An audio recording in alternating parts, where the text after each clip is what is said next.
I screamed and cried out to Jesus to have mercy on my soul.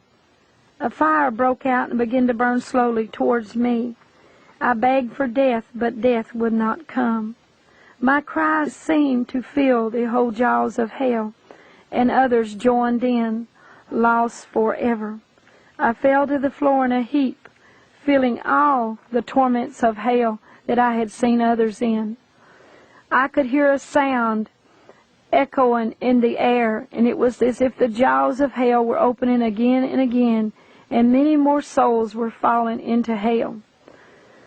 You have your sound mind in hell, and my mind was working in full force. All parts of my soul was alive and knew well what was happening.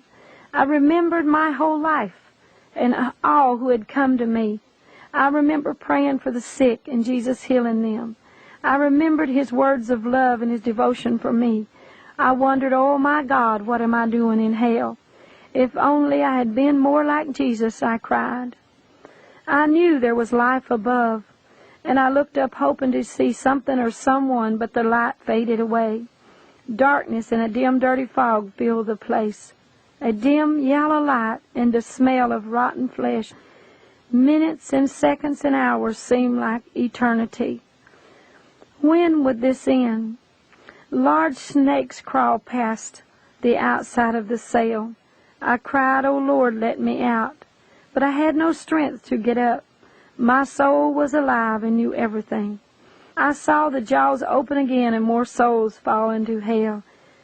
And I heard the sound echoing again through hell. I wondered if I knew anyone. I wondered if my husband would come here. Hours went by and the place began to fill with light. I wondered what in the world was going to happen next. I thought it must be the next day because light began to fill the place. There was a great shaking, and the earth seemed to be enlarging itself. The cells began to sink back into the walls to make room for other cells to be added. Hell had truly enlarged herself. More souls fell into hell before my eyes, and I saw large demons dragging souls past me on chains. I fell down into the cell and begged to die, but I could not. Again the fires and the pain came. The earth shook, and I felt the ground move. Hell truly was enlarging herself. Over and over the same process seemed to go on for hours, of torment and pain and fire and suffering, of being thirsty, but yet I could not die. I called to Jesus, but there was no answer. Such a feeling of being lost, no hope, no love in this place, all death and despair. Darkness filled the place again, and I stood and cried. Others joined in, begging God to let them die. All at once I was removed from the cell by an unseen force, and I was standing by the Lord near my home, and I cried, Lord God, why did you leave me there? I fell at His feet in despair, and Jesus said, peace, be still.